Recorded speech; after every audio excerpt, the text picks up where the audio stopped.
আসসালামু আলাইকুম প্রিয় ভাই বোনেরা। সূরা ফাতিহা একটানা এক সপ্তাহ বুকে হাত দিয়ে পড়লে কি হয় জেনে নিন।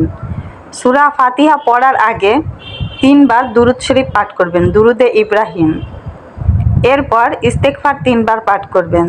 তওবা আস্তাগফিরুল্লাহ রব্বি মিন কুল্লি জামবি ওয়া আতুবু ইলাইহি লা হাওলা ওয়ালা কুওয়াতা ইল্লা বিল্লাহিল আলিয়্যুল আযীম 3 বার পড়বেন।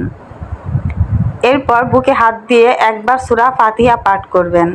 এরপর আবার 3 বার দুরূদে ইব্রাহিম পড়বেন। আল্লাহর কাছে যা চাবেন, আপনার যে কোনো মনের আশা হোক না কেন, সমস্ত মনের আশা পূরণ হবে। আপনার অসুখ বিসুখ হোক, যে কোনো কাজের জন্য হোক, আপনি এটা পড়বেন।